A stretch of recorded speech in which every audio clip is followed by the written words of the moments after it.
안녕하세요. 안녕하세요. 젊어졌죠? 네. 큰 결단을 했습니다. 1년 만에 염색을 했는데. 네. 그래서 은퇴할 때까지 쭉 하려고요. 이제 10년이요? 그럼 30대로 보인다는 말씀이신가요? 아, 그러시구나. 456쪽을 보겠습니다. 456쪽. 이번에 계약을 원인으로 한 소유권 이전 등기라고 되어 있죠. 네. 거기 보시면 거민계약서가 나오는데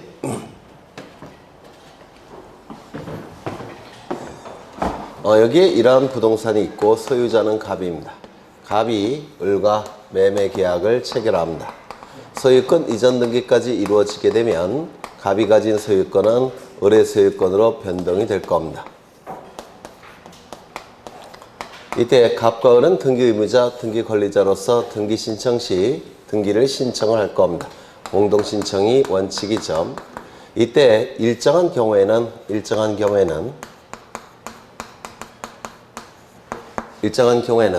등기원이 증서라는 게 있습니다. 등기원이 증서는 보통 계약서를 얘기해요.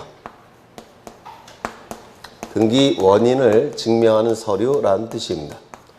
보통 계약서를 얘기하는데요. 이 계약서에 간헐관청에 사각형 치기를 찍습니다. 이렇게 우측 상단부에 거민이라고 쓰여진 사각형 치기를 찍습니다. 이 거민을 찍은 이 계약서를 일정한 경우에는 등기 신청 시 첨부를 해야 되더라는 겁니다. 이때 보통은 계약서가 등기원인 증서지만 이러한 경우도 있어요. 갑과 을 사이에 분쟁이 발생하는 경우가 있습니다. 갑과 을 사이에 분쟁이 발생한다는 얘기는 이 계약서의 효력을 인정하겠다는 겁니까? 인정하지 않겠다는 겁니다. 인정하지 않겠다는 것이죠. 이때는 이 을은 법원에 소송을 제기하고 그러면 법원에서는 판결서가 나올 겁니다. 그때는 이 판결서가 등기원인 증서가 됩니다.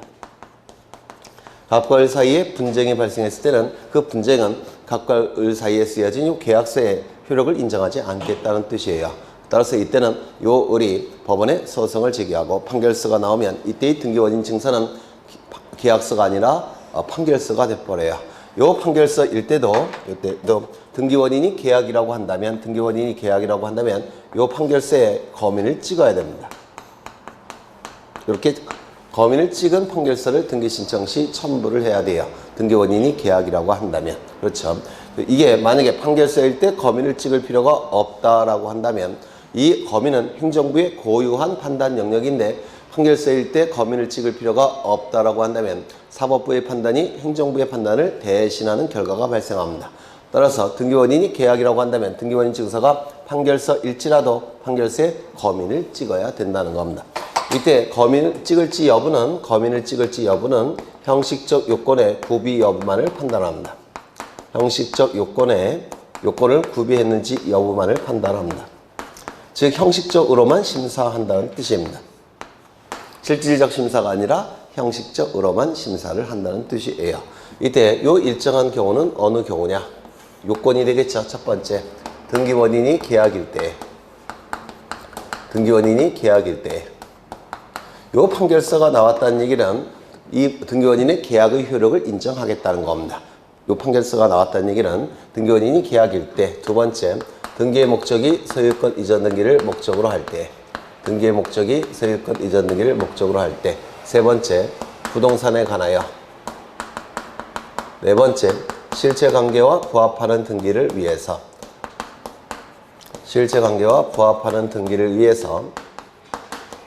등기원인 증서에 거민을 찍은 거민계약서를 등기신청 시 첨부를 해야 되더라는 겁니다. 그렇다면 등기원인이 계약이 아니라고 한다면 거민계약서 작성하지 않습니다. 등기원인이 계약일 때만 작성을 하는 거예요.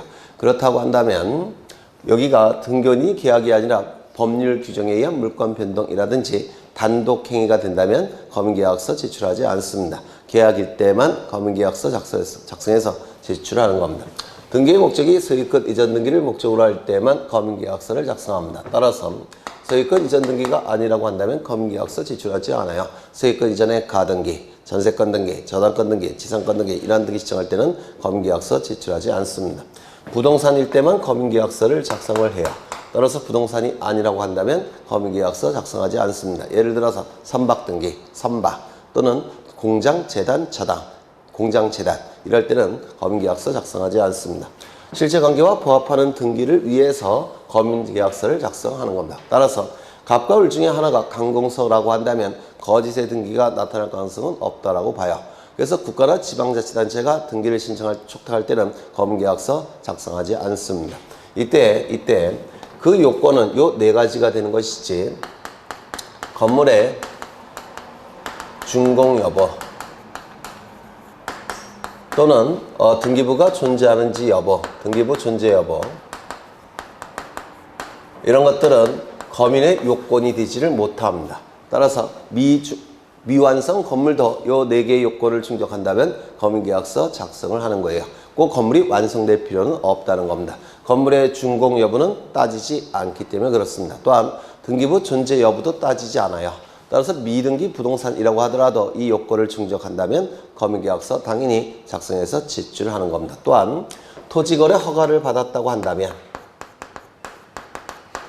토지거래 허가가 있었다고 한다면 이 검인권자와 허가권자가 일치하기 때문에 허가 여부를 결정할 때 검인 여부도 따져봅니다.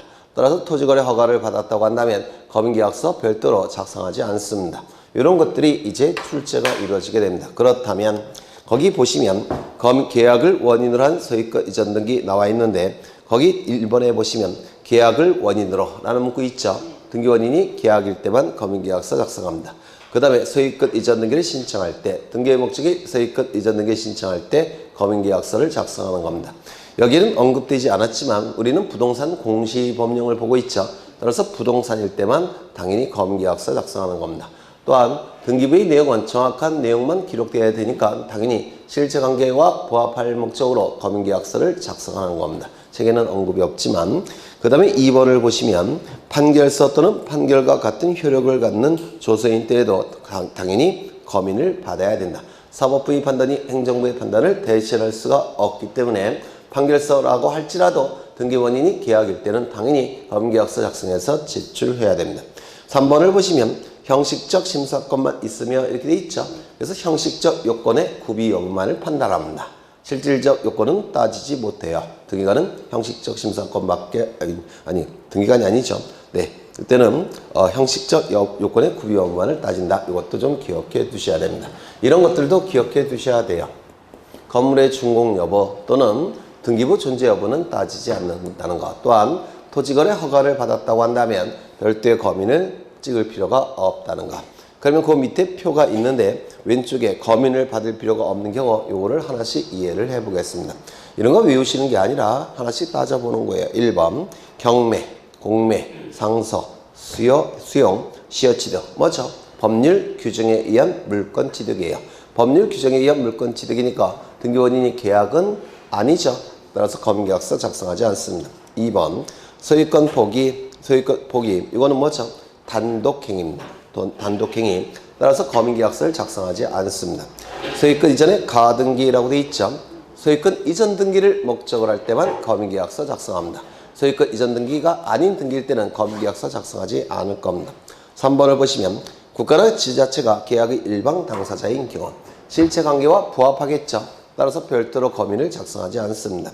토지거래 허가증을 제출했다면 토지거래 허가권자와 검인권자가 일치해요. 따라서 토지거래 허가 여부를 결정할 때 검인 여부도 따져보기 때문에 토지거래 허가를 받았다면 검인계약서 작성하지 않습니다. 부동산 거래 신고를 한 경우 이것도 마찬가지예요. 부동산 거래 계약 신고 필증 교부권자와 검인권자가 일치합니다. 따라서 부동산 거래 계약 신고 필증이 첨부가 되면 검인계약서 이거 작성하지 않아요. 이게 사실은 더 중요한 것이죠. 그래서 보통은 부동산 거래 계약 신고 필증 정보가 첨부가 되니까 보통은 검인을 찍지 않습니다. 그 다음에 진정 명예 회복을 원인으로 한 소유권 이전 등기를 신청하는 경우 이건 뭐죠? 법률 규정에 의한 물권 변동입니다. 진정 명예 회복을 원인으로 한 소유권 이전 등기는 법률 규정에 의한 물권 취득이기 때문에 검계약서 작성하지 않습니다. 매매 계약 해제로 인한 소유권 이전 등기, 말소 등기. 계약 해제라고 되어 있으니까 단독행위죠. 해제는 단독행위예요. 또한 소유권 이전 등기가 아니라 말소 등기라고 되어 있죠. 법인계약서 작성하지 않습니다. 이거 어차피 못 외워요. 이걸 뭐 외우는 게 아니라 이걸 외우신 다음에 따져보는 겁니다. 하나씩 하나씩. 그 다음에 등기필 정보는 지난주에 문제풀이 할 때 했죠? 했죠? 네, 이번엔 좀 생략을 하겠습니다. 대충 보시면, 오른쪽을 보시면 등기필 정보의 적격성이라는 거는 이거는 등기필 정보가 아니라 등기필증의 적격성이에요. 그래서 잘못 들어간 겁니다. 그래서 옛날에는 등기필 정보가 아니라 등기필증이었죠. 맞아요. 등기필증이 되기 위한 요건이 있었어요. 그게 바로 거기 나와 있는 겁니다. 근데 지금은 등기필 정보로 바뀌었죠. 네, 이건 잘못 들어간 것이고요. 그 다음에 등기필 정보의 제공 나와 있는데 공동신청의 경우 등기 의무자가 등기소에 제공하는 것이 등기필 정보죠. 등기 진정성을 확보하기 위해서. 맞아요. 등기필 정보는 등기 의무자가 자신에게 권리가 있다는 사실을 등기관에게 확인시킬 목적으로 등기 의무자가 등기소에 제공하는 게 등기필 정보입니다. 따라서 공동신청의 경우 등기 의무자가 등기소에 제공하는 거예요. 그렇다면 단독 신청의 경우에는 등기필 정보를 등기소에 제공합니까? 안 합니까? 안 해요. 그렇죠? 다만 예외가 두 가지가 있다고 했죠. 첫 번째, 승소한 등기 관리자의 판결에 의한 등기 신청. 두 번째는 소유권의 가등기 명의니 가등기 말소 등기를 단독 신청할 때 이 두 가지 경우만 등기필 정보를 신청 시 첨부한다고 했죠. 단독 신청일 때는. 그렇죠. 그래서 거기서 보시면 제공하지 않는 경우 그건 전부 다 그거예요. 단독 신청. 단독 신청. 오른쪽은 뭐죠? 공동 신청. 다만 예외적으로 단독 신청일 때는 두 가지 경우에 등기필 정보를 등기소에 제공한다고 했죠. 승소한 등기의무자의 판결에 의한 등기 신청. 가등기 명의의 가등기 말소 등기 단독 신청. 그때만 등기필 정보를 제공하는 겁니다. 등기필 정보는 딱 한 번만 만들어진다고 했죠. 기억나셔요? 따라서 등기필 정보가 없어졌다고 한다면 다른 방법을 통해서 자신에게 권리가 있다는 사실을 확인시켜야 된다고 했죠. 첫 번째, 확인조서 플러스 인감증명. 두 번째, 위임 확인정보 플러스 인감증명. 세 번째 뭐였죠? 공증정보 플러스 인감증명. 기억나셔요? 네. 그래서 등기무자나 법정대리인이 직접 등기소에 출석해서 확인을 받아서 조서가 작성이 되면 그게 등기필 정보의 역할을 한다고 했죠. 확인조서 플러스 인감증명. 직접 출석하지 않고 대리인을 통해서 신청할 때는 대리인이 변호사나 법무사일 때는 위임 확인정보 플러스 인감증명. 그리고 대리인이 일반인일 때는 공증정보 플러스 인감증명. 기억나셔야 돼요. 네, 그 내용이 이제 거기 밑에 1, 2, 3번에 나와 있고요. 넘어가겠습니다. 그 다음에 제3자의 허가, 동의, 승낙을 증명하는 정보가 나와 있는데요.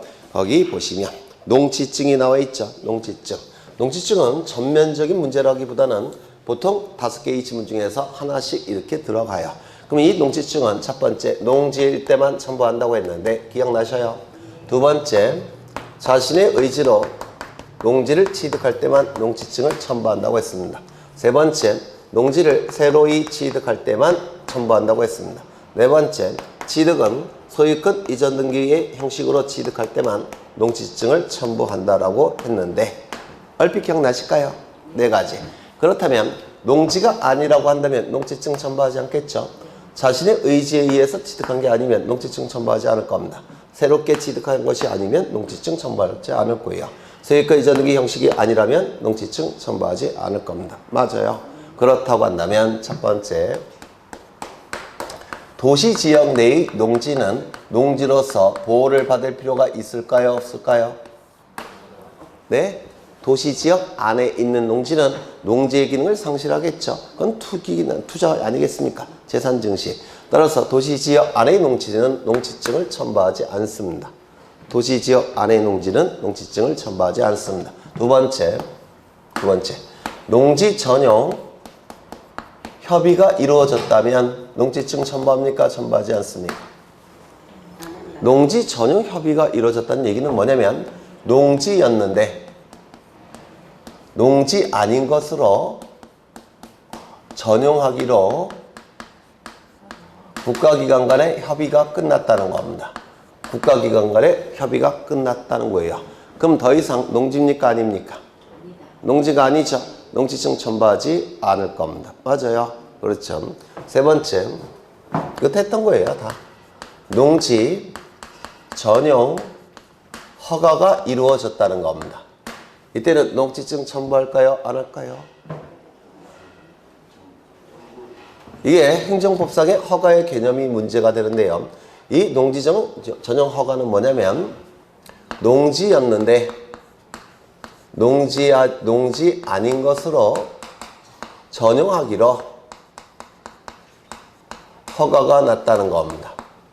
근데 이 허가라는 개념은 행정법상의 개념인데 이거 제가 공법 시간에 공부했냐고 여쭤도 봤는데 예전에 허가의 개념은 일반적으로는 원칙적으로는 전부 금지를 시키는 겁니다. 그리고 특정인에게만 허용하는 거예요. 이게 행정법상 허가의 개념입니다. 행정법에서 굉장히 중요한 개념이에요. 그래서 행정고시 같은 경우에는 이 허가라는 그러니까 논술식 문제도 출제가 돼요. 허가의 개념에 대해서 굉장히 중요한 의미인데 허가는 모든 자에게는 일반적으로 금지시킵니다. 그리고 예외적으로 특정인에게만 허용하겠다는 거. 이게 허가라는 개념. 강학성 허가 이렇게 불러요. 그러면 이걸 원칙으로 해야 됩니다. 이게 원칙이니까. 그러면 농지였던 것을 농지 아닌 것으로 전용하는 것을 어떻게 하는 겁니까? 금지시킨 거예요. 그럼 농지예요, 아니에요? 농지입니다. 맞습니까? 농지니까 농지증 첨부하겠습니까? 이건 첨부하지 않겠지만 이건 첨부해야 됩니다. 되셨을까요? 허가라는 개념이 만만치 않죠. 네. 그 다음에 자신의 의지로 취득할 때만 농지증 첨부합니다. 그렇다면 법률 규정에 의한 취득일 때는 농지증 첨부하지 않을 겁니다. 그렇죠? 뭐 있어요? 상속, 수요 이런 경우는 농지증 첨부하지 않을 겁니다. 그 다음에 새로이 취득할 때만 농지증을 첨부해요. 그렇다면 공유물 분할의 경우에는 새롭게 취득하는 겁니까? 원래 있던 것을 갖고 있는 겁니까? 그렇죠. 원래는 지분으로 갖고 있던 거죠. 지분으로 갖고 있던 것을 이제 현물로 전환시켜서 갖고 있는 거죠. 지분이었던 것을 현물로 바꿨을 뿐이에요. 이건 새롭게 취득하는 게 아니죠. 맞아요. 그 다음에 이거 세입권 이전 등기가 아니라면 농지증 첨부하지 않을 겁니다. 그러면 보죠. 농지증을 제공하지 않는 경우 나와 있는데 국가나 지자체가 농지를 취득한다면 이거는 구태여 농지증 첨부할 필요가 없겠죠. 네. 그 다음에 2번에 농지 전용 협의를 완료한 농지를 취득하는 경우 이건 더 이상 농지가 아니라고 했죠. 농지 전용 허가가 났다면 이때는 여전히 농지라고 했고요. 그 다음에 이것의 수요. 자신의 의지로 취득하는 게 아니라 법률 규정에 의한 취득이죠. 그 다음에 소유권 이전의 가등기. 소유권 이전 등기가 아닐 테고 그 다음에 지상권 설정 이건 소유권 이전 등기가 아니죠. 그 다음에 상서, 시효 취득. 이거는 이거는 법률 규정에 의한 취득이죠. 맞아요. 그 다음에 그 옆에 보시면 포괄유증. 포괄유증은 단독행위예요. 그럼 포괄유증을 받는 자 입장에서는 의지가 있습니까? 상대방이 주니까 그냥 받는 겁니다. 그래서 이것도 농지증을 첨부하지 않습니다. 그 다음에 토지거래 허가증 나와 있는데 토지거래 허가증은 첫 번째 유상일 때, 두 번째 등기원인이 계약이거나 또는 이약일 때에, 세 번째 소유권에 관한 등기이거나 또는 지상권에 관한 등기를 신청할 때 이때 토지거래 허가서를 첨부하는 겁니다. 이때 예약을 포함시킨 이유는 가등기를 포함시키기 위해서 예약을 포함시킨 거예요. 그래서 소유권에 관한 가등기, 지상권에 관한 가등기를 신청할 때도 토지거래 허가서를 첨부해야 될 겁니다. 그러면 그 밑에 보시면 토지거래 허가 대상이 아닌 경우 나와 있는데 무상계약, 증여계약, 지료가 없는 지상권 설정 등기, 지상권 이전 등기 이런 건 무상이죠. 맞아요. 네, 토지거래 허가서 첨부하지 않습니다. 상소, 이건 뭐죠? 법률 규정, 계약이 아니죠. 포괄유증, 단독행위입니다. 따라서 이것도 계약이 아니고요. 진정명의회복, 법률 규정, 시효취득, 법률 규정, 토지거래 허가서 첨부하지 않습니다. 전세권, 지역권, 저당권, 임차권 등기, 소유권 등기나 지상권 등기를 신청할 때만 토지거래 허가서 첨부하죠. 그 다음에 가등기에 의한 본등기 시, 본등기할 때 가등기도 포함된다고 했죠. 가등기할 때 여기 가등기할 때 토지거래 허가서 첨부하니까 본등기 신청할 때는 첨부하지 않을 겁니다. 그 다음에 허가구역 지정 이전에 계약을 체결한 후 허가구역 지역 지정 후 등기를 신청한 경우 이것도 판례 이론인데요.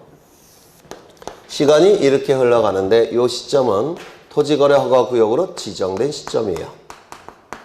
그리고 이 시점은 그 지역이 토지거래 허가구역에서 해제된 시점입니다. 그래서 이 시점부터 이 시점까지가 토지거래 허가구역입니다. 이때만. 이때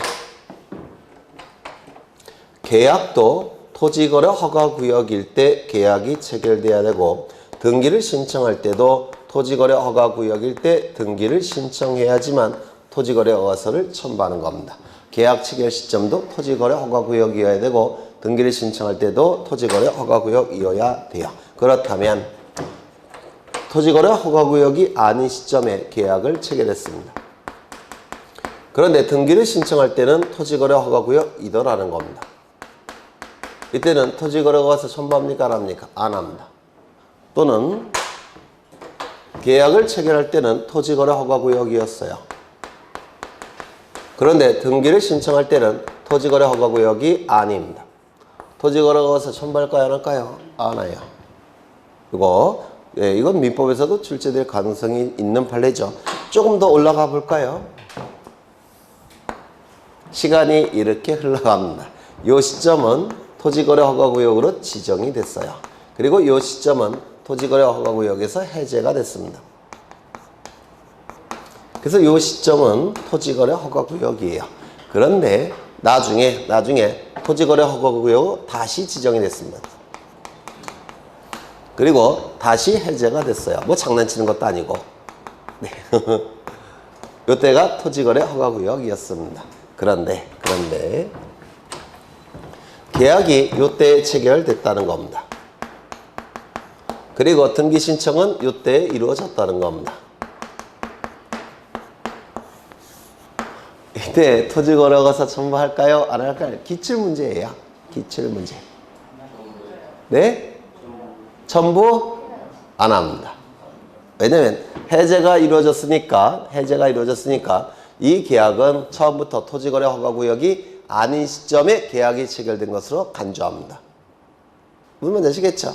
따라서 이때는 토지거래 허가서 첨부하지 않습니다. 되셨죠? 네. 그러면 거기 마지막 보시면 허가구역 지정 이전에 계약을 체결한 후 허가구역 지정 후 등기를 신청한 경우 토지거래 허가서 첨부하지 않습니다. 되셨을까요? 그래서 이 판례들은 민법에서도 출제될 가능성이 아주 높은 판례예요. 좀 기억해 두시면 좋을 것 같고요. 그 다음에 거기 나머지는 읽어보시면 되겠죠. 그 다음에 요 오른쪽에 등기관련 증명 정보가 집행력 있는 판결인 경우 나와 있는데 이건 좀 어렵죠. 보겠습니다. 여기 이 부동산에 대해서 갑이 을과 거래를 하는 경우가 있습니다. 이 거래를 통해서 등기가 이루어지면 물권 변동의 효력이 나타날 겁니다. 맞죠? 이때 갑은 등기의무자, 을은 등기 권리자로서 등기를 공동으로 이렇게 신청하게 될 겁니다. 그런데 이 거래를 할 때 제3자의 이것도 했던 거예요. 동의나 승낙이나 허가를 받아야 되는 경우가 있습니다. 이 거래를 할 때 갑이 제3자의 동의나 승낙이나 허가를 받아야 되는 경우가 있어요. 그러면 등기를 신청할 때도 이 제3자의 동의, 승낙, 허가서를 첨부해야 되느냐? 이게 문제가 된 사안이에요. 이때 제3자의 허가를 받아야 되는, 동의를 받아야 되는 경우 이걸 먼저 찾아보시면 이 갑이 미성년자나 행위 무능력자라고 한다면 뭐가 필요합니까? 법정 대리인의 동의. 맞아요. 그 다음에 이 갑이 이 부동산에 관한 임차권을 제3자에게 양도할 때는 뭐가 필요할까요? 임대인의 승낙. 맞아요. 그 다음에 이게 토지거래 허가구역이라고 한다면 갑이 을에게 넘길 때 관할관청의 허가가 필요하죠. 그렇다면 등기 신청 시 이걸 첨부해야 될 겁니다. 맞아요. 이걸 첨부해야 돼요. 왜? 이런 것이 필요하니까 이런 것이 있었다는 걸 등기관에게 증명해야 되겠죠. 따라서 이러한 동의서, 승낙서, 허가서를 첨부해야 될 겁니다. 그런데 갑이 안 해줍니다. 등기를 신청하지 않아요. 그러면 을은 어디로 갈까요? 법원에 소송을 제기할 겁니다. 서가 제기가 되면 법원에서는 요 을이 소송을 제기할 때 증거 자료를 제출하게 되면 법원은 승소 판결을 내주겠죠. 그리고 이 판결이 확정이 됐다면 요 을은 승소한 등기 권리자로서 등기를 단독으로 신청할 수가 있을 겁니다. 을의 신청이 없어도. 맞아요. 그렇죠. 이때 이 승소한 확정 판결서는 어떠한 내용이 기록이 되느냐면 주문이 나오고 그리고 이유가 나오고 원고와 피고가 기록이 돼요. 원고는 을이 될 테고 피고는 갑이 될 겁니다. 이때 이 판결 이후에 제3자의 동의, 승낙, 허가 여부가 기록이 되어 있건 기록이 되어 있지 않건 이때 제3자의 동의, 승낙, 허가서는 제출할 필요가 없습니다. 제출할 필요가 없어요. 왜 그럴까요? 소송이 진행되는 도중에 제3자는 증인으로서 출석해서 증언을 했겠죠. 그 증언을 통해서 판결이 나왔을 겁니다. 맞아요. 따라서 그 판결이 나왔다는 얘기는 제3자의 동의, 승낙, 허가 여부가 확인이 됐다는 뜻이에요. 따라서 이 판결 이후에 제3자의 동의, 승낙, 허가 여부가 기록됐건 기록되지 않았건 제출할 이유가 없습니다. 이거 이해가 되실까요? 되셨죠? 두 번째. 요 제3자가 행정관청이라고 한다면 얘기가 달라집니다. 왜냐면 행정관청의 장이 보통 소송에서 증인으로 나올까요? 안 나올까요? 잘 안 나와요. 건방지게. 맞아요. 따라서 이 제3자가 행정관청이라고 한다면 판결 이후에 기록이 됐다고 한다면 이거는 나왔다는 뜻이에요. 맞죠? 증인으로. 따라서 이때는 제출하지 않습니다. 그런데 기록되지 않았다면 안 나왔다는 뜻이죠. 따라서 이때는 제출해야 됩니다. 요거 얘기가 되실까요? 되셨죠? 세 번째. 이게 첫 번째, 두 번째, 세 번째. 제3자가 행정관청이고 가장 중요한 권리인 소유권이 넘어가는 등기라고 한다면 가장 중요한 등기인 소유권 이전 등기라고 한다면 이때는 너무나도 중요하기 때문에 소유권 이전 등기는 너무나도 중요하기 때문에 판결 이후에 기록이 됐건 기록이 되지 않았건 무조건 행정관청의 요 동의, 승낙, 허가서는 제출해야 됩니다.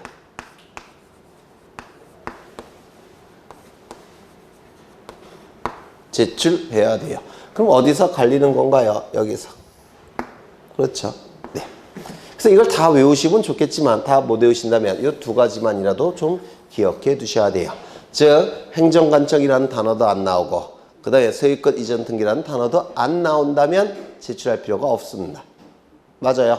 근데 행정관청이라는 단어도 나오고 소유권 이전 등기라는 단어도 나오면 무조건 제출한다는 겁니다. 이렇게 두 가지만이라도 좀 기억해 두실 필요가 있다라고 보여집니다. 그 내용이 459쪽에 나와 있습니다. 되셨나요? 이거 맞나? 네. 거기 보시면 읽어나 보죠. 먼저 똥글뱅이 1번 소유권 보존 등기를 신청하는 경우에는 이때는 무조건 제3자의 동의, 승낙, 허가서는 첨부하지 않습니다. 왜냐하면 소유권 보존 등기 신청할 때 제3자는 손해가 발생할 가능성이 아예 없어요. 따라서 소유권, 이게 왜 여기 들어간지 모르겠지만 소유권 보존 등기 신청할 때는 제3자의 동의서, 승낙서, 허가서는 무조건 제출하지 않습니다. 이거 좀 기억해 두셔야 되고요. 그 다음에 2번을 보시면 등기원인 증명정보가 집행력 있는 판결서일 때는 관공서 등의 허가, 동의, 승낙을 받을 것이 요구된 때는 판결서에 해당 허가서 등의 현존 사실이 기록되어 있는 경우에는 어떻다고요? 첨부 안 합니다. 그렇겠죠? 네.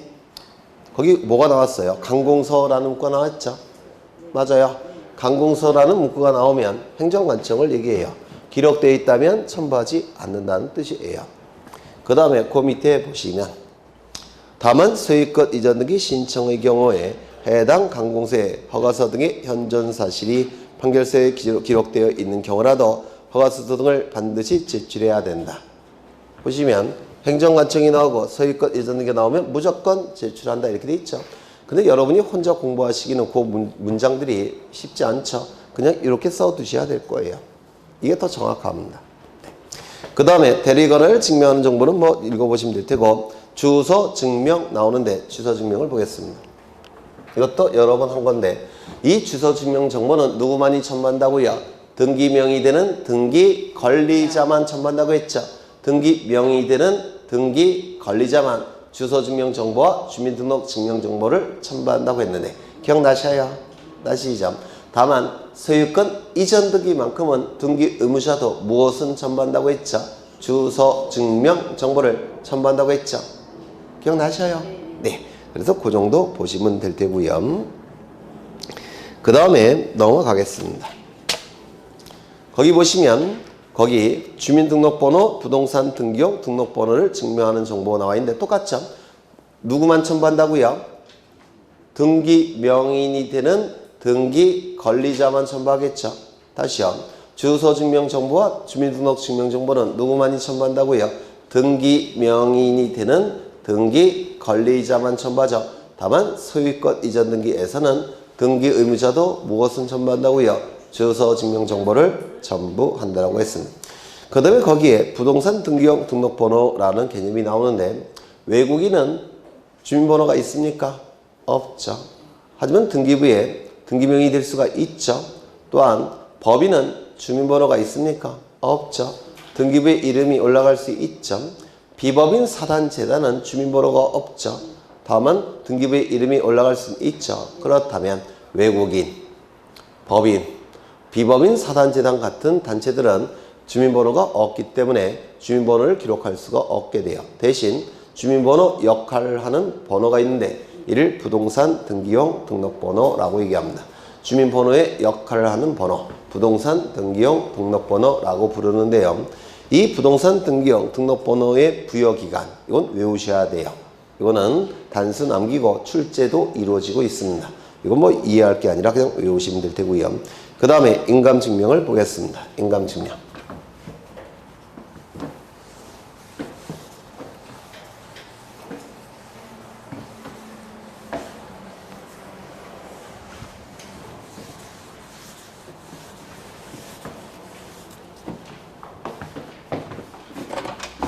여기에 이러한 부동산이 있고 소유자가 갑입니다.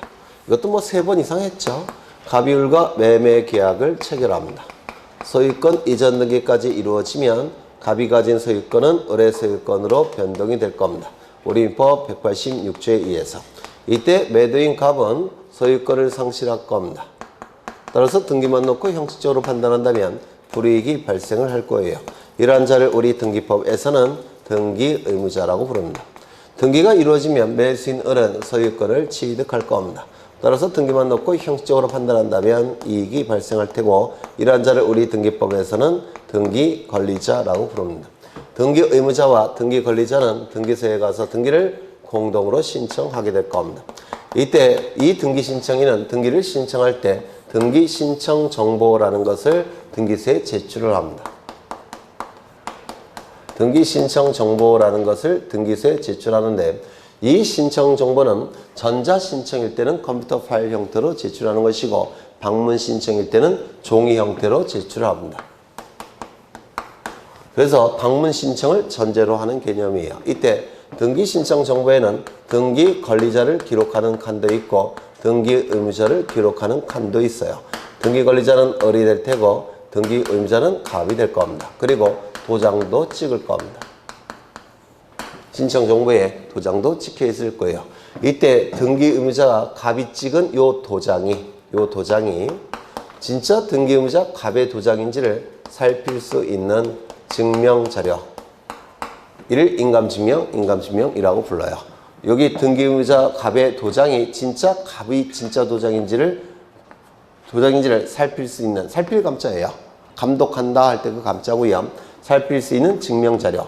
이를 인감증명이라고 얘기합니다. 이 인감증명은 등기 의무자가 첨부하는 겁니다. 왜냐면 요 등기 관리자의 요 도장은 구태여 확인할 필요가 없어요. 왜? 등기 관리자는 권리를 상실한 자가 아니죠. 불이익이 발생한 자가 아닙니다. 이 등기관리자는 이익만 취득하는 자니까 구태여 등기관리자의 도장을 확인할 필요는 없습니다. 등기의무자의 도장만을 확인합니다. 이때 등기의무자의 도장을 확인하는 거니까 공동신청의 경우 등기의무자와 등기관리자가 있을 때 누구만 첨부하겠습니까? 네, 등기의무자만 첨부하는 겁니다. 두 번째, 그렇다고 한다면 단독 신청의 경우에는 인감증명을 첨부합니까? 첨부하지 않습니까? 첨부하지 않습니다. 이건 예외도 없어요. 공동 신청의 경우 등기의무자가 등기소에 제공하는 게 인감증명입니다. 단독 신청의 경우는 구태여 인감증명을 첨부할 이유가 없습니다. 두 번째, 이 인감증명은 방문 신청과 전자 신청을 비교할 때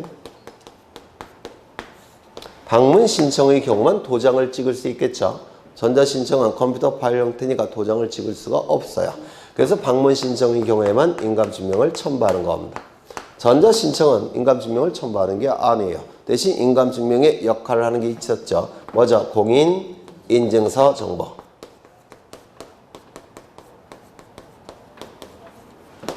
방문 신청은 인감증명, 전자 신청은 공인 인증서 정보를 첨부하는 겁니다. 그 다음에 세 번째, 관공서의 촉탁에 의한 등기는 거짓으로 등기 신청할 가능성이 있습니까? 관공서가. 따라서 인감증명을 첨부할까요? 안 할까요? 안 합니다. 그렇죠. 그리고 요즘에는 여기다가 도장을 찍는 대신 사인을 하는 경우가 있어요. 제 사인입니다. 도장을 찍는 대신 사인하는 경우가 있습니다. 이걸 서명이라고 하는데, 서명을 했다면, 사인을 했다면 인감증명은 의미가 없겠죠. 인감증명은 도장을 찍었을 때 필요한 겁니다. 따라서 서명했을 때는 인감증명을 첨부하는 것이 아니라 동사무소에 가시면 본인 서명 사실 확인서를 발급받을 수가 있습니다. 요 본인 서명 사실 확인서를 첨부하는 겁니다. 본인 서명 사실 확인서를 첨부하는 겁니다. 그러면 인감증명은 모든 등기를 신청할 때 다 인감증명을 등기의무자는 첨부하느냐? 그건 아니고 중요한 등기를 신청할 때만 인감증명을 첨부합니다. 이 중요한 등기는 등기규칙 제60조에 상세하게 나와 있어요. 등기규칙에 상세하게 나와 있습니다. 이 중요한 등기 중에서 제1호가 가장 중요한데요. 소유권의 등기명의인이 등기의무자일 때, 즉 같은 사람일 때 등기의무자가 첨부하는 게 인감증명입니다. 이게 가장 중요합니다. 꼭 기억해 두셔야 돼요. 소유권의 등기명의인이 등기의무자일 때 등기의무자는 인감증명을 첨부하게 됩니다. 이거는 사례형으로 출제가 될 수 있다고 했죠. 예를 들어서 여기서 소유권 이전 등기를 갑과 을이 등기를 공동으로 신청합니다. 이때 등기의무자는 누군가요? 갑 등기의무자. 소유권의 등기명의는 누굴까요? 을명의 등기를 신청할 때는 아직 을명의 등기가 안 됐죠. 그럼 소유권의 등기명의는 누굽니까? 갑. 따라서 갑은 인감증명을 첨부하는 겁니다. 맞아요. 을명의 등기가 실행이 됐습니다. 이 안에 물권행위가 있겠죠. 요 매매계약이 무효취소 해제가 되면 물권행위도 같이 효력을 상실합니다. 그러면 두 가지 요건이 충족이 됐을 때 소유권이 변동이 되는 거죠. 근데 요 물권행위가 실효가 되면 소유권 변동은 없는 상태로 복귀합니다. 누가 소유권자입니까? 갑이 소유권자예요. 그런데 등기명의는 누구 명의로 되어 있습니까? 을의 명의로 되어 있죠. 그러면 이 등기는 갑의 소유권을 침해하는 등기니까 이거는 말소돼야 될 겁니다. 이 등기가 말소됨으로 인해서 등기부상 불이익이 발생한 자는 누굽니까? 을 등기의무자. 소유권의 등기명의는 말소 등기 신청할 때 누구였습니까? 네, 갑과 을이 말소 등기를 신청할 때 등기명의는 누구 명의로 되어 있는 상태예요? 을. 소유권의 등기명의인 을. 같은 사람입니까? 다른 사람입니까? 같은 사람이에요. 따라서 인감증명을 첨부하는 겁니다. 조심하셔야 될 것은 소유권자가 등기의무자일 때 인감증명을 첨부하는 게 아니라 소유권의 등기명의인이 등기의무자일 때 인감증명을 첨부하는 겁니다. 이게 무효취소 해제가 돼버리면 소유권은 누구에게 복귀가 돼요? 갑. 소유권자죠. 소유권의 등기명의는 누가 갖고 있습니까? 을. 그렇죠. 그래서 소유권자와 소유권의 등기명의는 대부분 같지만 다른 경우도 많이 있습니다. 하나만 더 해보죠. 네. 여기 이러한 부동산이 있고 소유자가 갑입니다. 갑이 을로부터 을에게 전세권을 설정해 줍니다. 그러면 을은 먼저 전세권 설정 등기를 하면 전세권을 취득하게 될 겁니다. 이 등기가 이루어짐으로 인해서 이익이 발생한 자는 누굽니까? 을 등기 관리자. 불이익이 발생한 자는 누구죠? 갑 등기 의무자. 소유권의 등기 명의는 누가 갖고 있을까요? 갑. 소유권의 등기 명의인. 같은 사람입니까? 다른 사람입니까? 같은 사람. 따라서 등기 의무자 갑은 뭘 첨부할까요? 인감증명을 첨부하게 될 겁니다. 맞아요. 이때 을은 돈이 필요해서 병으로부터 5억 원을 빌립니다.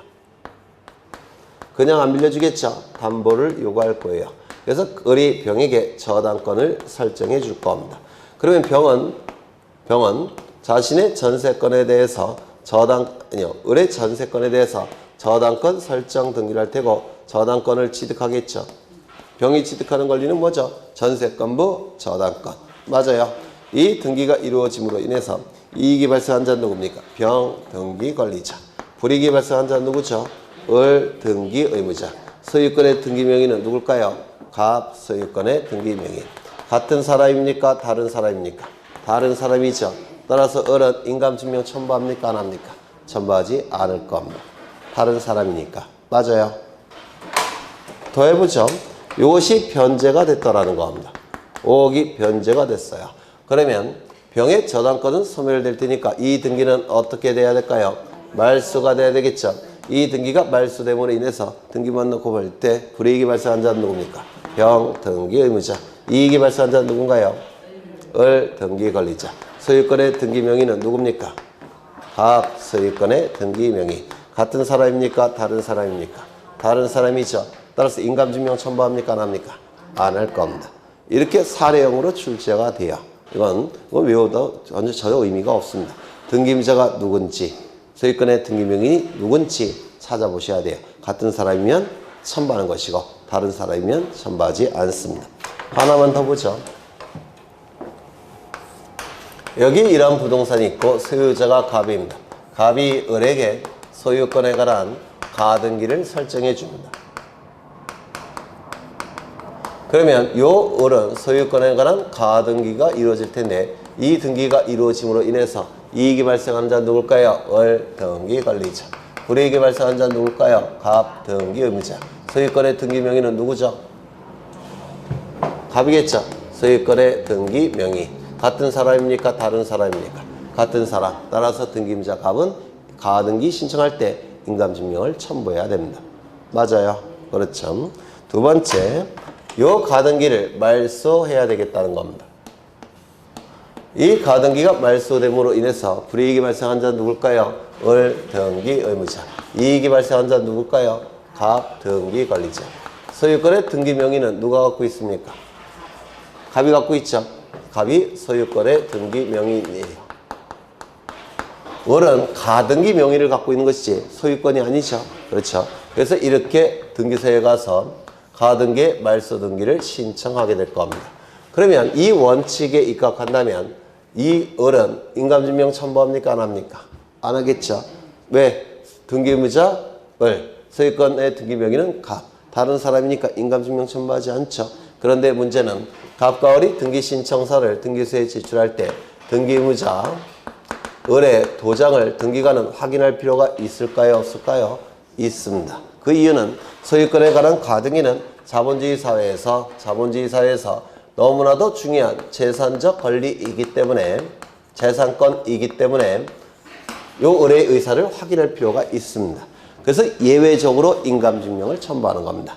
소유권의 등기 명의인이 등기의무자가 비록 아니지만 소유권에 관한 가등기, 말소등기 신청할 때는 가등기 명의인의 인감증명을 예외적으로 첨부하는 겁니다. 예외적이니까 시험에 잘 나와요. 그런데 조심하셔야 될 것은 소유권에 관한 가등기만 중요한 재산권이에요.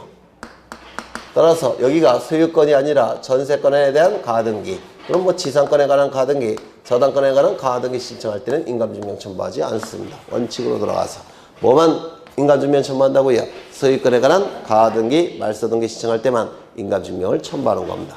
이거 얼핏 이해가 되시죠? 그러면 거기 인감증명의 제출을 요하는 경우가 나와 있는데 이 기억을 보시죠. 소유권의 등기 명의인이 등기 의무자일 때 뭘 첨부한다고요? 인감증명. 니은을 보시죠. 소유권에 관한 가등기 명의인이 가등기, 말소등기 신청할 때 가등기 명의인에 뭐가 필요하다고요? 인감증명. 니은은 예외 첫 번째예요. 꼭 기억해 두셔야 되고요. 그 다음에 세 번째. 이거는 이미 말씀을 드렸죠. 확인조서 플러스 인감증명. 위임 확인정보 플러스 인감증명. 공증정보 플러스 인감증명. 언제죠? 등기필 정보가 없어졌을 때 등기필 정보를 대신하는 게 있다고 했죠. 그게 뭐라고요? 확인조서 플러스 인감증명. 위임 확인정보 플러스 인감증명. 공증정보 플러스 인감증명. 기억나셔요? 기억나셔야 됩니다. 그 다음에 거기 밑에 기타의 경우가 나와 있는데요. 거기 기억 니은이 만만치 않죠. 이것 좀 보겠습니다. 기억 니은. 시간이 이렇게 흘러갑니다. 시간이 이렇게 흘러가는데요. 요 시점은 이거 여러 번 했던 거예요. 여기는 100번지 토지고 여기는 101번지 토지입니다. 여기는 면적이 40제곱미터고요. 여기는 면적이 50제곱미터입니다. 100번지 토지는 소유자가 갑이고 101번지 토지도 소유자가 갑이에요. 갑은 다른 요건을 충족했다면 합병을 신청할 수 있을까요? 없을까요? 지적소관청에게. 있겠죠. 소유자가 같으니까. 그래서 지적소관청에게 합병을 신청합니다. 다른 요건을 충족했다면 지적소관청은 합병 처분을 해줄 겁니다. 이제 지적공부에서는 두 필지가 한 필지로 바뀌었을 겁니다. 맞아요. 합병 처분이 났으니까. 그런데 지적공부에서 한 필지가 됐다고 해서 한 필지가 완성되는 건 아니죠. 등기부에서도 한 필지가 돼버려야 됩니다. 따라서 요 시점에 100번지, 101번지, 그리고 40제곱미터, 그리고 50제곱미터. 이때 하필 등기가 신청이 돼야 됩니다. 즉 등기부에서도 하필이 이루어져야 돼요. 그러면 이제 여기서 하필 등기가 신청이 됐으니까 등기소는 하필 등기를 해줄 수 있겠죠? 맞아요. 네. 하필 등기가 됐다면 이제 한 필지가 완성이 되는 겁니다. 지적공부에서도 한 필지가 됐고 등기부에서도 한 필지가 된 겁니다. 문제는 이 지적소관청의 합병 처분이 이루어지는 시점과 등기소의 하필 등기가 이루어진 시점 사이에는 시간적인 갭이 존재합니다. 맞아요. 시간적인 갭이 존재하니까 중간에 이럴 가능성도 있습니다. 100번지, 101번지, 40제곱미터, 50제곱미터. 토지 소유자가. 하필 등기가 이루어지는 시점은 이 시점이니까 그 이전에는 하필 등기가 아직 안 됐죠. 100번지 등기부 따로 있고 101번지 등기부 따로 있겠죠. 이때 갑이 101번지를 을에게 소유권 이전 등기를 해줬다는 겁니다. 을에게. 그러면 하필 등기를 신청하는 시점에는 소유자가 어떻게 돼버려요? 달라져 버립니다. 달라져 버려요. 그러면 이때 달라졌는데 하필 등기가 허용된다 안 된다? 된다. 어떻게 하필 등기를 허용한다고 했죠?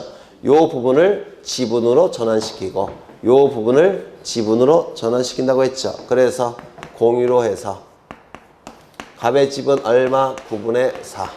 을의 집은 얼마? 9분의 5. 이렇게 하필 등기를 허용한다라고 했습니다. 다만 전제 조건이 두 가지가 있다고 했죠. 두 가지 전제 조건을 충족해야 된다. 첫 번째, 합병 처분 이후 하필 등기 이전에 소유자가 달라져야 됩니다. 이게 첫 번째 요건이에요.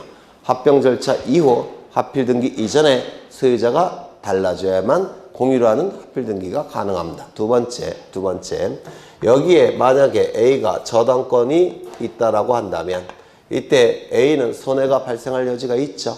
왜? 토지에 대한 저당권에서 지분에 대한 저당권으로 바뀌기 때문에 A에게 손해가 발생할 가능성이 있습니다. 따라서 이런 이해관계인이 있다면 그자에 뭐가 필요합니까?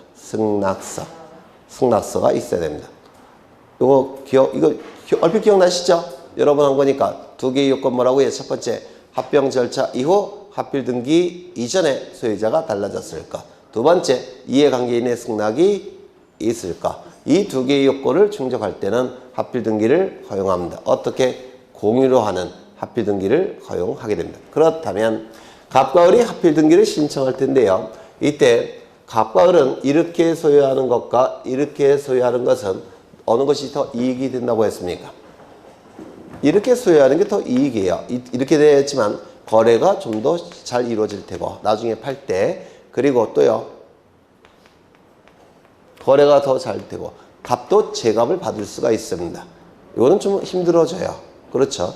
따라서 이때는 갑과 을에 뭐가 첨부가 돼야 된다고 했죠? 확인서. 이렇게 등기를 신청할 때는 갑과 을의 확인서가 필요합니다. 그럼 이 확인서 안에는 갑의 도장, 을의 도장 찍혀 있을까요? 안 찍혀 있을까요? 찍혀 있죠. 따라서 뭘 첨부한다고요? 인감증명. 뭘 첨부한다고요? 인감증명. 이거 기억하셔야 돼요. 그래서 거기 지문에 토지 합필 등기 신청 시 소유자들의 인감증명이라고 두리뭉실하게 표현되어 있는데 정확하게는 이걸 뭐라 부르냐면 합필 등기, 합필 제한의 특례 규정 이렇게 얘기합니다. 합필 제한의 특례 규정. 합필 제한의 특례 규정에 의해서 합필 등기가 이루어질 때는 이 공유자들의 뭐가 첨부되어야 된다고요? 인감증명. 그 다음에 그 밑에 분필 등기가 또 나오죠. 분필 등기를 또 보겠습니다. 여기에 100번지 토지가 존재합니다. 100번지 토지가 존재하고요. 이 토지의 소유자는 갑입니다. 갑이 소유자예요.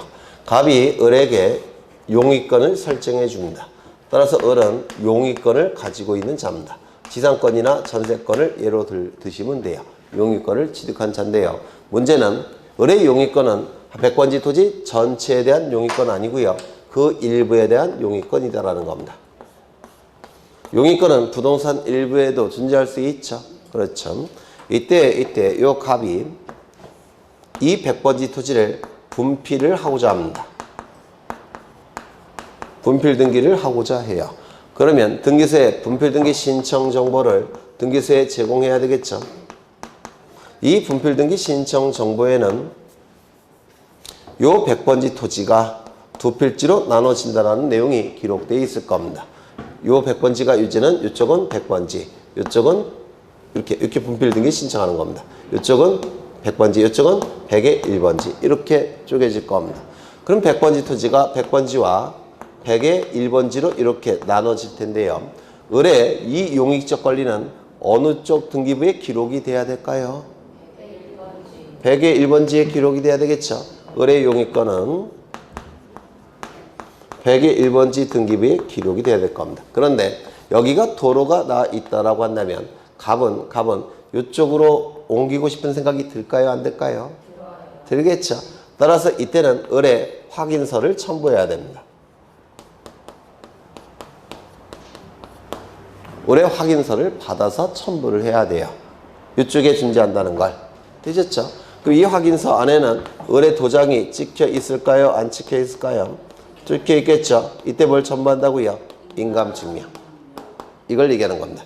그래서 거기 밑에 니은을 보시면 토지 분필 등기 신청 시 지상권 등 용의권자 정보를 첨부하는 경우에 그 용의권자의 인감증명을 등기소에 제출해야 된다는 겁니다. 되셨을까요? 네. 그 다음에 오른쪽을 보시면 오른쪽을 좀 보겠습니다.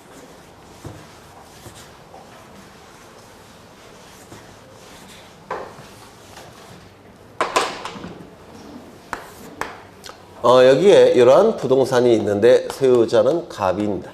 갑이 소유자예요. 그런데 갑에게는 자식이 셋이 있습니다. A, B, C. 배우자도 있겠지만 배우자는 제가 미리 죽였어요. 상속분 결정이 좀 더 쉬워지도록 배우자는 제가 이미 없앴고요. 여기 갑이 사망을 하게 되면 갑을 피상속인이라고 부릅니다. 그러면 피상속인이 가지고 있는 모든 재산적 권리와 의무는 고갈해서 승계가 이루어집니다. 이를 뭐라 부르죠? 상속이라고 불러요. 이때 이 자식들은 법적 상속분을 갖는데요. 이렇게 상속분을 갖습니다. 이게 법정 상속분이라고 불러요. 그러면 이제 상속등기 해야 되겠죠. 상속을 원인으로 해서 소유권 이전 등기를 하게 될 겁니다. 이때 자식들은 이렇게 3분의 1씩 취득할 겁니다. 이렇게 등기부에 기록이 될 거예요. 이 등기는 법정 상속분에 의한 상속등기라고 부르는데요. 이 등기가 이루어짐으로 인해서 이익이 발생한 자는 누굴까요? A, B, C. 맞아요. 불이익이 발생한 자는 누구죠? 가. 그런데 돌아가셨죠? 따라서 이 법정 상속분에 의한 상속등기는 단독 신청입니까? 공동 신청입니까? 네? 등기부자가 존재하지 않죠. 3명이 있다고 해서 공동 신청이 되는 건 아니에요. 등기부자가 있느냐 없느냐 갖고 결정하는 겁니다. 이거는 단독 신청에 의한 등기입니다. 이때 요 등기는 요 ABC가 같이 등기소에 가서 신청함이 원칙이에요. 등기 권리자로서. ABC가 등기 권리자로서 같이 등기소에 가서 단독으로 신청함이 원칙입니다.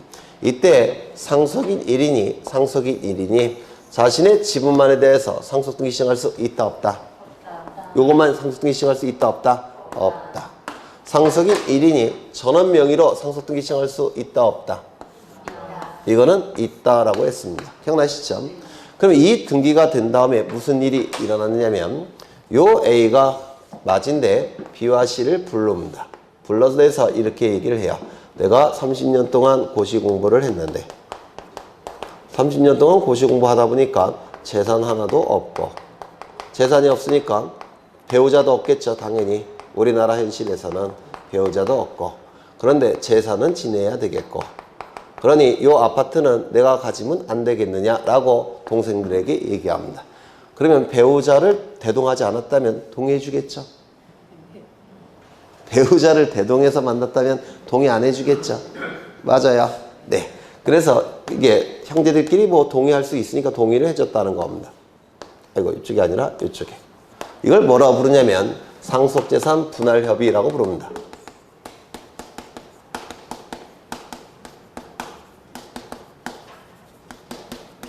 상속재산 분할협의라고 불러요. 그럼 상속재산 분할협의가 이루어졌다면 반드시 갑 A의 시각에서는 이걸 서류로 작성해 놔야 돼요. 왜냐면 만났을 때는 동의해 주겠지만 집에 가면 딴소리 할 수도 있죠. 그래요? 안 그래요? 그렇죠. 집에 가면 또 딴소리 할 수 있으니까 증거 자료를 만들어 놔야 됩니다. 이걸 상속재산 분할협의서라고 하는데요. 이 상속재산 분할협의는 우리 민법에 의해서 소급표가 인정이 됩니다. 언제까지 소급하느냐면 갑 사망시로 소급해요. 우리 민법에 의해서. 갑 사망시로 소급을 합니다. 그러면 이 등기는 제대로 된 등기일까요? 잘못된 등기일까요? 갑 사망시로 소급한다고 했죠? 갑 사망 시점부터 누가 소유해야 되는 겁니까? A가. 소급표가 인정이 되니까. 맞아요. 그러면 처음부터 이 부분은 잘못된 등기죠. 따라서 무슨 등기 할까요? 소유권 경정 등기를 하는 겁니다. 소유권 경정 등기를 통해서 등기부에는 누구만 나와야 될까요? A. 이 등기가 이루어짐으로 인해서 이익이 발생한 자는 A겠죠. 불이익이 발생한 자는 누굴까요? B, C. 따라서 단독 신청일까요? 공동 신청일까요? 공동 신청. 이것도 공동 신청입니다. 특이하죠? 상속 등기의 일종인데 공동 신청이에요. 이때 상속재산 분할협의서가 등기소에 제출해야 되겠죠. 그리고 구질구질한 얘기를 쓸 겁니다. 그리고 여기에 가불병 ABC 이름 쓴 다음에 도장 다 찍어야 되겠죠. 그럼 이 상속재산 분할협의서가 등기소에 제출돼야지만 이 등기가 이루어질 텐데요. 이때 이 도장이 ABC의 도장인지를 등기관이 확인할까요? 안 할까요? 해야 됩니다. 등기관이 확인을 해야 됩니다. 따라서 뭘 첨부한다고요? 인감증명. 상속재산 분할협의서가 등기소에 제출됐을 때는 상속인 전원의 인감증명이 첨부돼야 됩니다. 이 상속재산 분할협의서는 특이한 게 상속인 아닌 자가 협의에 들어가도 무효예요. 상속인 아닌 자가 한 명이라도 협의에 들어가도 무효입니다. 그리고 상속인 한 명이라도 협의에 참여하지 않아도 무효입니다.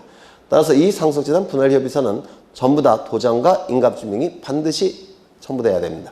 되셨을까요? 되셨죠? 그래서 상속등기는 세 가지가 있는데요. 법정 상속분에 의한 상속등기, 이게 가장 원칙적인 상속등기입니다.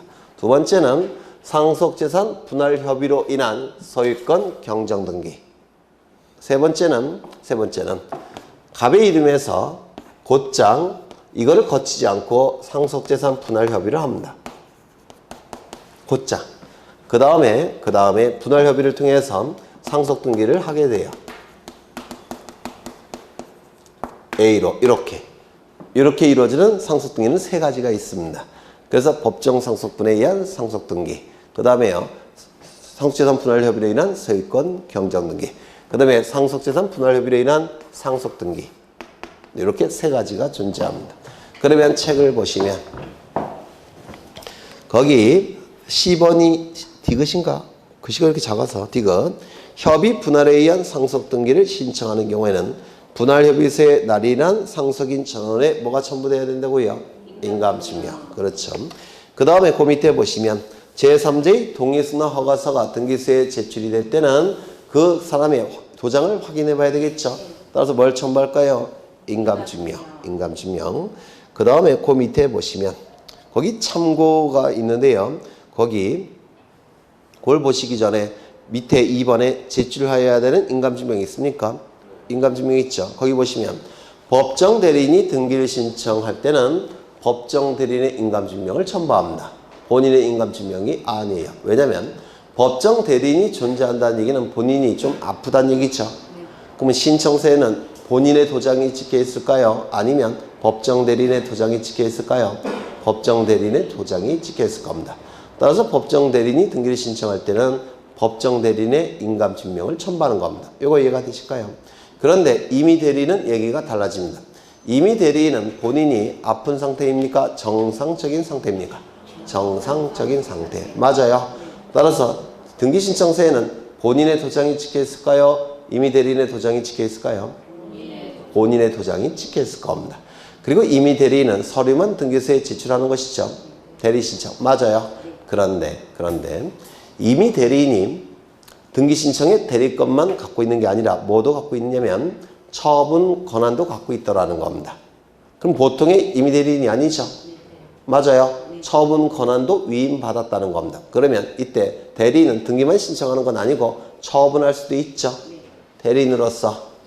맞아요. 그러면 대리인의 인감증명도 첨부해야 됩니다. 임의 대리인의 인감증명도 첨부해요. 정리하죠. 임의 대리인은 본인의 인감증명만 첨부하는 게 원칙입니다. 다만 임의 대리인이 처분 권한마저도 위임받았다면 그때는 누구의 인감증명도 첨부한다고요? 임의 대리인의 인감증명도 첨부해야 된다는 겁니다. 이건 재작년에 개정이 된 건데요. 출제될 확률이 대단히 높습니다. 개정사항이라서. 그게 이제 참고 첫 번째에 나와 있습니다. 인감증명을 제출해야 하는 자가 다른 사람에게 권리의 처분 권한을 수여한 경우, 그 다른 자는 임의 대리인을 얘기하는 겁니다. 임의 대리인의 인감증명도 같이 첨부해야 된다는 겁니다. 그래서 처분 권한을 가지고 있는 임의 대리인 경우에는 본인의 인감증명 플러스 누구의 인감증명도 첨부한다고요? 임의 대리인의 인감증명 같이 첨부해야 된다는 겁니다. 얼핏 이해가 되셨죠? 그 다음에 전자신청은 인감증명이 아니라 뭐죠? 공인인증서 정보. 그렇죠. 그 밑에 참고는 읽어보시고요. 그 밑에 제출해야 될 인감증명을 보시면 법인 회사의 경우에는 대표제 인감증명을 첨부하는 것이지 법인의 인감증명을 첨부하는 게 아닙니다. 이거 좀 기억해 두셔야 돼요. 법인이나 외국회사도 법인이에요. 법인은 대표제의 인감증명을 첨부하는 것이지 법인의 인감증명을 첨부하지 않는다는 거 유념하셔야 되고요. 그 다음에 비법인 사단재단은 법인과 뭐라 그럴까? 같이 처리하기 위해서 마찬가지로 이것도 대표자나 관리인의 인감증명을 첨부하는 겁니다. 대표자나 관리인의 인감증명을 첨부하는 것이고요. 그 다음에 외국인 나와 있죠. 외국인은 쭉 읽어보시는데요.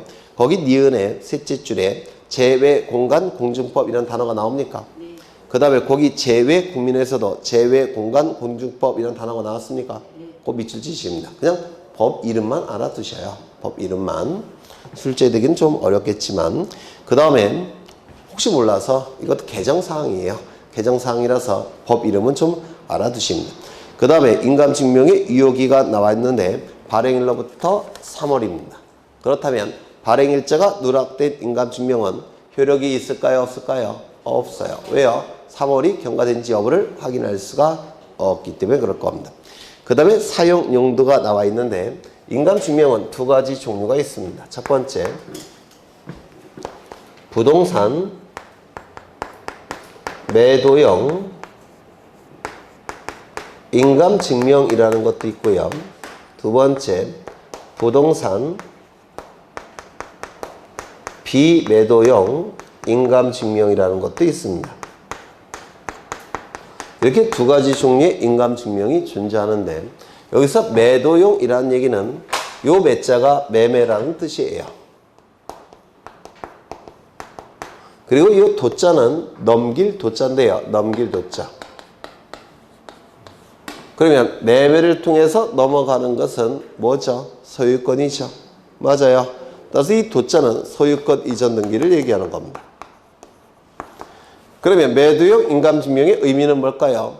등기원인이 매매고 등기 목적이 소유권 이전 등기를 목적으로 할 때 사용하는 인감증명이라는 뜻입니다. 맞아요. 그럼 비매도용은 무슨 뜻일까요? 등기원인이 매매이면서 등기의 목적이 소유권 이전 등기가 아닐 때 사용하는 인감증명입니다. 어느 것이 중요도가 더 클까요? 매도용. 그렇다면 매도용은 비매도용으로 전용할 수 있을까요? 전용할 수가 있습니다. 매도용은 비매도용으로 전용해서 쓸 수가 있어요. 따라서 매도용 인감증명은 모든 등기를 신청할 때 다 첨부할 수가 있습니다.